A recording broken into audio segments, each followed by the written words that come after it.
When my sister married, I said nothing about the $33 million I inherited from our father, but her deception destroyed me. I was 30 years old when everything started to unravel. Up until then, I thought I understood my life, my family, and where I stood within it. My sister, Hannah, had just gotten married. She was 2 years older than me, and we'd always had a complicated relationship, close enough to share secrets when we were younger, but distant enough that we often turned those secrets into weapons during arguments. Still, she was my sister, and despite everything, I loved her in ways I couldn't quite put into words. When Hannah married David, the whole family celebrated. It was a beautiful ceremony, filled with flowers and music and laughter. I smiled through it all, though inside I carried something I had never told her. Something I had never told anyone. A year before Hannah's wedding, our father passed away. He had been sick for a long time, though we never really admitted to ourselves how bad it was until it was too late. Losing him left a hole in me I didn't know how to fill. I thought Hannah felt the same, though she grieved in her own way, burying herself in wedding planning soon after. When Father's will was read, I was stunned. He had left me everything. $33 million. The family estate, the investments, the accounts, every last part of it was in my name. Hannah was not mentioned once. Not a house, not a car, not even a token gift. Nothing. I remember staring at the lawyer, unable to comprehend what I was hearing. Hannah and I had both been our father's daughters. She wasn't estranged from him, though their relationship was sometimes strained. She had chosen to live in another city years ago and visited less often, but she was still his child. How could he leave her nothing? The lawyer explained that father had been clear about his wishes. He believed Hannah had David to lean on, and that her life was already stable. He worried about me, always the quieter one, the one he thought needed protection. I didn't know whether to feel grateful or guilty. That night, I sat in my car in the empty parking lot outside the lawyer's office, crying until my chest ached. I wanted to call Hannah, to tell her everything. But the thought of her anger, her hurt, her inevitable sense of betrayal, it stopped me cold. Instead, I made a decision I thought was noble at the time. I would keep quiet. I would let her live her life without this knowledge, without the wedge it would drive between us. And so, when her wedding day came, I smiled and clapped and toasted her happiness. I hugged her tightly, holding back the words that burned at the edge of my tongue. She looked so radiant that day, her face glowing as she walked down the aisle. I told myself I was doing the right thing, keeping the secret. But secrets have a way of finding their way out. For months after her wedding, life went on. I tried to live simply, despite the fortune in my possession. I didn't buy a mansion or a luxury car. I stayed in my small apartment, went to work, and lived as though nothing had changed. The money sat quietly in accounts, waiting for me to decide what to do with it. I thought I could hide it forever. Then came the first crack. Hannah called me one evening, her voice unusually sharp. "Why didn't you tell me Dad changed his will?" she demanded. My heart stopped. "What do you mean?" "Don't play dumb, Claire," she said. "I spoke to Uncle Mark. He hinted at something. He said Dad had left things differently than I thought." "What did he mean?" I swallowed hard. Uncle Mark had always been too loose with words. I don't know what he told you," I stammered. "Dad, he made his decisions." "So it's true," she whispered. The silence on the line was heavy, suffocating. Then she said, "You knew. You knew and you said nothing." I wanted to explain. I wanted to tell her how guilty I had felt, how every day I carried the weight of this secret like a stone pressing down on me. But she didn't let me. She hung up before I could say another word. That was the beginning of the end. Hannah changed after that. She stopped calling me for casual chats, stopped inviting me over for dinner. When we did see each other, her eyes were cold, her smile forced. I thought maybe time would soften her anger, but instead, it only grew sharper. A few weeks later, I learned the full extent of her feelings. A mutual friend told me that Hannah had been talking about me, telling anyone who would listen that I had stolen her inheritance, that I had manipulated father into cutting her out of the will. She painted me as greedy, selfish, heartless. The words cut deeper than I expected. This was my sister. The person who used to braid my hair before school, who held my hand when we were scared of thunderstorms. Now she was telling people I had betrayed her. And the worst part? I didn't entirely blame her for believing it. The truth was complicated. I hadn't asked for this inheritance, but I had chosen to keep it a secret. I had chosen silence over honesty.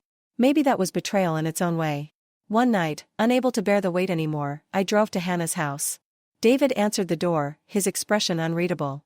He led me into the living room, where Hannah sat curled up on the sofa, arms crossed. "Why?" she asked as soon as she saw me.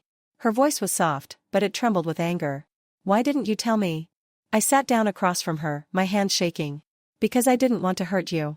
Because I thought I thought if I told you, it would ruin everything between us. Her eyes filled with tears. And you think this is better? Do you know how humiliated I felt, finding out from someone else? Do you know what it's like to realize your own sister was hiding something like this? I was trying to protect you, I whispered. Protect me, she repeated, her voice breaking. No, Claire. You were protecting yourself. Her words cut through me like glass. I wanted to argue, to defend myself, but deep down, I knew she was right. We sat there in silence for what felt like hours. Eventually, she stood up, her face hardening. I don't know if I can forgive you, she said. Not for this. I left her house that night feeling more alone than I had ever felt before. Days turned into weeks, and weeks into months. The divide between us grew wider. I tried reaching out, sending messages, writing letters, even offering to share the inheritance with her. But she refused every gesture, telling me it was too late. That the damage had already been done. Everywhere I went, I felt the weight of her absence. Family gatherings became unbearable. Our relatives took sides, some whispering that father must have had his reasons, others hinting that I had taken advantage of his illness. I became the subject of gossip, suspicion, judgment. But none of that compared to the loss of my sister. Late at night, I would sit by the window, staring out into the quiet streets, and wonder if I had made the biggest mistake of my life. Maybe I should have told her from the start. Maybe I should have trusted her to understand. Maybe, in trying to protect what little closeness we had left, I had destroyed it entirely. And yet, a part of me still hoped. Hoped that one day she might see that I never wanted any of this, that I had only ever wanted to keep us together. But hope felt fragile, like a candle flickering in a storm. I didn't know then how much darker things would get. How Hannah's resentment would take on a life of its own, twisting into something that would change both of our lives forever. Hannah's silence grew heavier with each passing week. It was no longer just a rift between us, it became a wall, tall and impenetrable, shutting me out of her life. What hurt the most was how deliberate it all felt. She didn't simply distance herself, she erased me. Invitations to family dinners stopped coming. Phone calls were ignored. Even on social media, she blocked me as if I were a stranger. I tried to convince myself that this was temporary. That she just needed time. But the truth gnawed at me in quiet moments, whispering that time wasn't going to fix this. That I had broken something in her trust that might never be repaired. One Sunday, I went to visit our mother. She lived alone now, in the same house we grew up in. The place smelled of old books and lavender, a scent that always reminded me of childhood. I found her sitting in the kitchen, staring into a cup of tea gone cold. When she looked up, her eyes were tired. She came here yesterday, she said softly, before I even sat down. I knew who she meant. Hannah? She nodded. She's angry, Claire. Very angry. She says things that break my heart. She feels betrayed. She thinks your father trusted you more than her. She thinks you had something to do with it. I shook my head quickly, panic rising in me. No, Mom, I swear. I never asked for this. I never even wanted it. Dad made the decision on his own. I believe you, she said, though her tone was heavy with worry. But you need to understand, Hannah doesn't. She's hurting, and hurt can make people say things they don't mean. Or maybe, I whispered, it makes them say things they've always felt but never admitted. Mother reached for my hand, squeezing it gently. She's your sister. No matter what happens, that will always be true. But in that moment, it didn't feel true. It felt like Hannah was slipping further away with each breath I took. A few weeks later, I found out just how far she was willing to go. It was a Tuesday morning when I got the call from my boss. His voice was clipped, businesslike. Claire, I need you to come into my office. Now. When I arrived, he was holding a folder with my name on it. Inside were printed screenshots, emails, financial documents, and rumors I had never seen before. He looked at me, disappointment etched into every line of his face. Do you know anything about this? He asked. I stared at the papers, my stomach twisting. They painted a picture of me as corrupt, as someone siphoning money from the company into private accounts. It was all fabricated, but it looked disturbingly real. No, I said quickly. This isn't me. I would never, he cut me off. Someone sent this anonymously. We're conducting an investigation. In the meantime, I need you to take leave. Leave. The word rang in my ears. It was a polite way of saying I was suspended. My career, the one part of my life I thought I could control, was now unraveling too. That night, I sat alone in my apartment, staring at the documents again. The forged signatures, the fake bank transfers, the way every detail seemed so carefully crafted. My mind kept circling back to one thought I didn't want to admit. Who else but Hannah would know enough about my life to make this convincing? The idea felt poisonous, but I couldn't shake it. She had motive, she had anger, and she knew me better than anyone. If she wanted revenge, this was exactly how she would do it, slowly, methodically, destroying my reputation piece by piece. Days blurred together after that. I barely left my apartment, terrified of running into anyone who might have heard the rumors.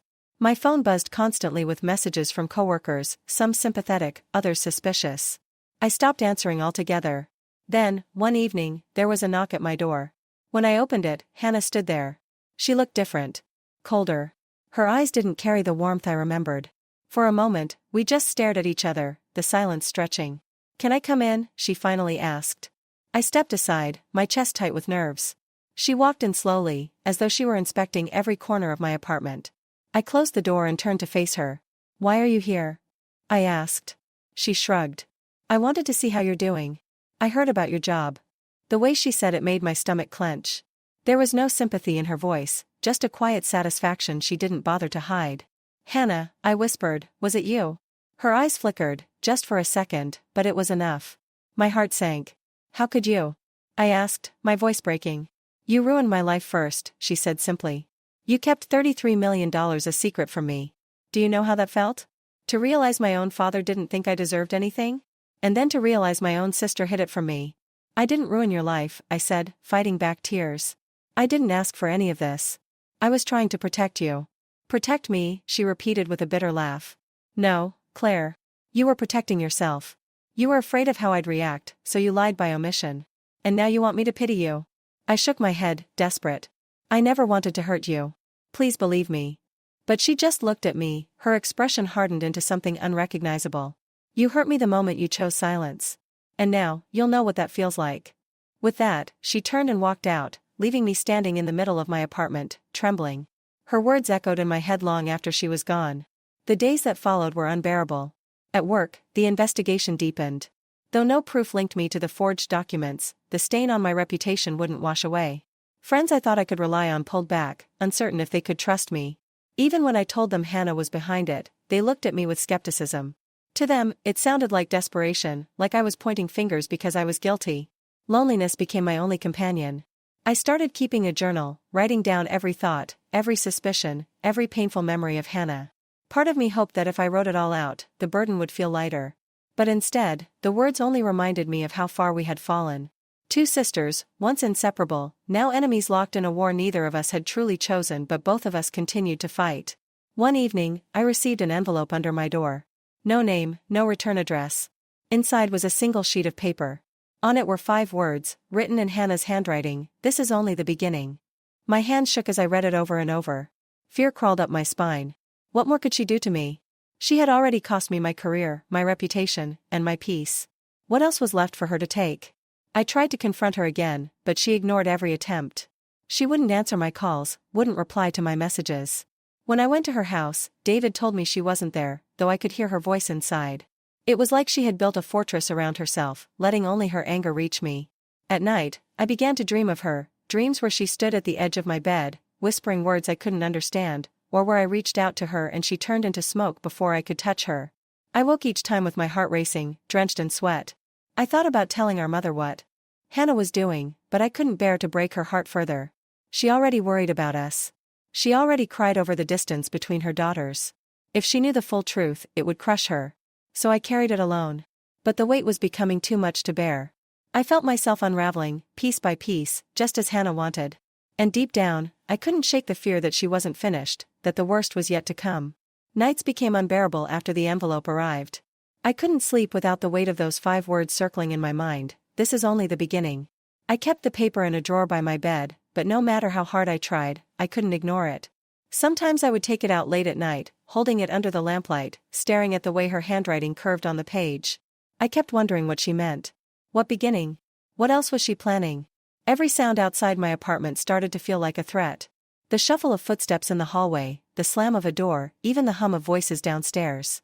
I lived in constant fear that she would show up again, or worse, that she would do something I couldn't undo. My body carried the tension everywhere. My hands shook when I poured coffee in the morning. My heart raced when the phone rang. I was living inside a storm, waiting for lightning to strike. One morning, as I walked to the corner store, I noticed a car idling near my building. A black sedan, tinted windows, engine running low. I tried to dismiss it as coincidence, but when I came out with a bag of groceries, it was still there. The driver didn't move. He didn't even look at me. But I felt watched. I hurried home, glancing over my shoulder until I reached my apartment door. The car was gone by the time I looked out my window again, but the unease stayed. I wanted to believe it was paranoia. I wanted to think I was overreacting. But deep down, I knew Hannah well enough to understand she was capable of more than I wanted to admit. Days later, I learned she had been speaking to our mother more often. Mother didn't tell me much, but I could hear the strain in her voice when she mentioned Hannah. She was torn, caught between two daughters, unable to choose sides but helpless to stop the war between us. I felt guilty every time I spoke to her, as though my very presence was tearing her apart. One evening, I decided to drive past Hannah's house. I told myself it was just to see her, to remind myself that she was still flesh and blood, not some dark figure haunting my thoughts. Her house looked warm, the windows lit, laughter spilling faintly from inside. I parked across the street, watching. Through the window, I saw her and David at the table eating dinner, their movements calm and ordinary. For a moment, I felt like an outsider peering into a life that could have been mine, if only things had gone differently. Then Hannah looked up. Our eyes met through the glass. She didn't flinch. She didn't wave. She just stared at me, her expression cold, until I couldn't take it anymore. I started my car and drove away, my chest aching. The next morning, my boss called me back into the office. The investigation into the forged documents had ended, and though I wasn't found guilty, the damage was done. He told me that trust was fragile in business, and once it cracked, it was hard to rebuild. They had decided to let me go. I nodded numbly, unable to find the words. My career, years of work and sacrifice, was gone in a single breath. Walking out of that building for the last time felt like walking out of a chapter of my life I could never return to.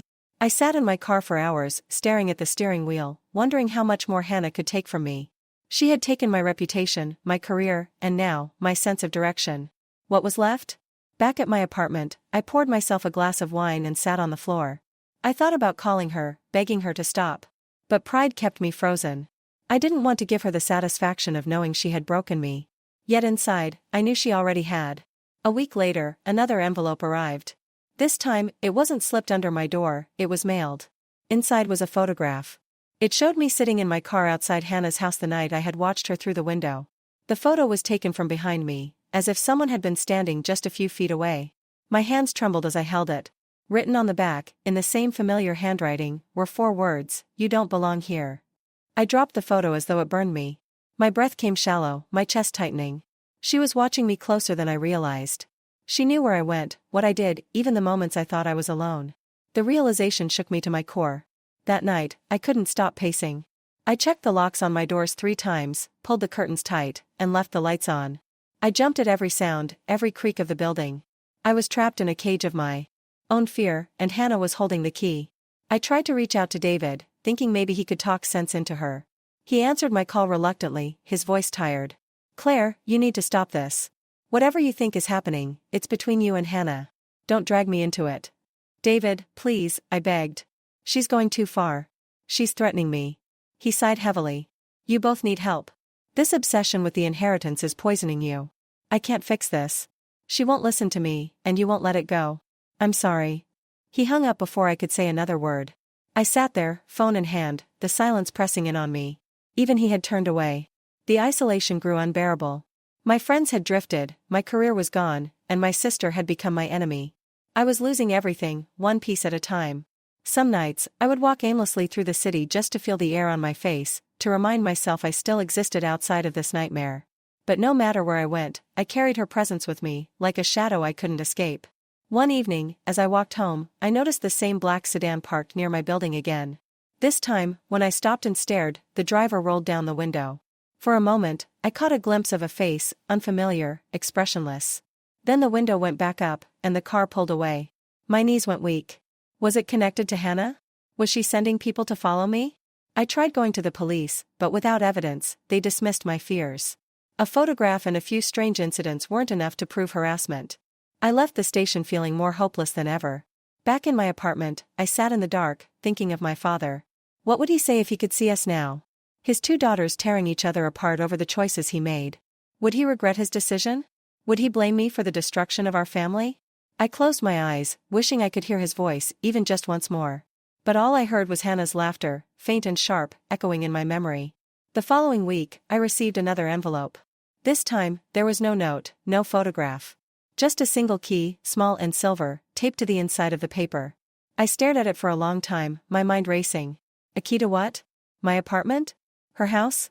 Or something else entirely? I held it in my palm, feeling its weight. Part of me wanted to throw it away, to pretend I had never seen it. But another part of me, curious, terrified, desperate, couldn't let it go. That night, I placed the key on my nightstand and lay awake, staring at the ceiling. Sleep wouldn't come. My thoughts tangled into knots, each one leading back to Hannah. She was pulling me deeper into a game I didn't understand, and I had no idea how to stop it. And deep down, a question I didn't want to face began to take root. What if this wasn't just about inheritance anymore? What if Hannah's anger had grown into something darker, something I couldn't predict or control? The fear of that possibility kept me awake until dawn, when the first light of morning slipped through the curtains and painted my room in a pale, cold glow. The silence in the house had grown heavier, like a weight pressing on every corner of the walls. My sister barely looked at me now, her voice clipped whenever she spoke, as if each word was an effort she could hardly bring herself to give. The tension between us was no longer hidden, it was sharp, raw, impossible to ignore. I found myself walking through the same rooms where we had once laughed together, where our childhood had been filled with whispers of secrets and shared dreams. But now those memories felt like strangers, haunting reminders of a bond that had been broken. I couldn't forget the betrayal, the way she had used me, the way she had taken advantage of my silence. The inheritance from father had never been just money to me. It was his legacy, his life's work, the symbol of every sacrifice he had made so that we could have a future brighter than his own. I had carried that weight alone, protecting it quietly, believing one day it would bring us closer, not tear us apart. But she had shattered that hope when greed took the place of love in her heart. One evening, I sat by the window, staring at the fading light of the day. The streets outside were alive with the sounds of life, but inside, everything felt hollow. My sister walked past me without a word, her expression cold. For a moment, I wanted to reach out, to remind her of the times when we had been inseparable, but the words caught in my throat. She had already chosen her path, and it was one that had left me standing in the shadows of disappointment. Still, there was a part of me that longed for closure, for some thread of the bond we once had to still exist. I thought of father often, of how he would have wanted us to stand together, not turn against each other. But grief and anger were powerful forces, and they had built walls between us that seemed too tall to climb. The truth weighed on me, heavy and relentless. She didn't know the full extent of what I had inherited, and I had kept it that way deliberately. She saw only the surface, and even then, it had been enough to stir her jealousy. If she knew the depth of what father had entrusted to me, I wondered if there would be anything left between us at all. There were nights I lay awake, torn between resentment and sorrow. I replayed every choice I had made, every moment I had stayed silent when perhaps I should have spoken. Had I created this distance by keeping the truth hidden for so long? Or had her betrayal been inevitable, waiting only for the right moment to reveal itself? Time moved slowly, but it carried us forward nonetheless. The days blurred together, but within me, the storm of emotions never settled. One afternoon, I walked into father's study, the room that still smelled faintly of his books, his presence lingering in the quiet. I touched the shelves, the desk, the worn chair where he had spent hours lost in thought. This room was the heart of his legacy, and in it, I felt both comfort and pain. It was here that I finally let myself break, the tears flowing freely for the man who had given me everything, and for the sister who no longer seemed to see me as family. My sobs echoed against the walls, a sound both fragile and fierce, carrying the weight of everything I had held inside. I knew then that the story between my sister and me was far from over. This was not the kind of wound that healed quickly, nor was it one that could be ignored.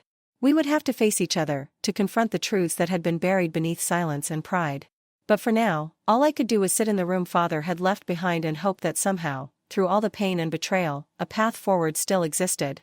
The days stretched into weeks, and though she and I exchanged only brief words, there was an unspoken awareness that something was building, something inevitable. One night, she stood in the doorway of the study where I had been sitting, her face shadowed by the dim light. She didn't speak right away, and neither did I.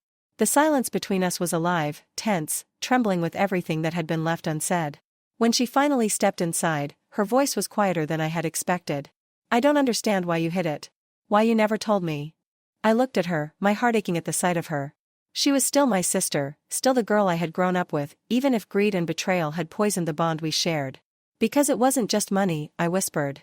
"It was father's trust. His belief in me. And I wanted to protect that." Her expression faltered, and for the first time in a long time, I saw something other than anger in her eyes. It wasn't forgiveness, not yet. But it was the smallest crack in the wall she had built between us. Neither of us moved closer, but the space between us no longer felt impossible. There was pain, yes. There was still betrayal. But there was also the faintest thread of hope, thin, fragile, waiting to see if it could hold. The story was not over. It would not end tonight, nor tomorrow. But something had shifted, and though the road ahead was uncertain, I knew this was only the beginning of a new chapter. A chapter where silence might finally give way to truth, where broken trust might find a way to heal, and where Father's legacy might guide us back to each other. I turned my eyes back to the study, to the shelves lined with the books he had loved, and let myself breathe in the quiet. Somewhere deep inside, I felt him with me still, watching, waiting, perhaps hoping that the bond he had left behind could one day be repaired. And as the night wrapped itself around us, my sister and I stood in the same room, neither reaching for the other, but neither walking away. The story had not reached its end. Not yet.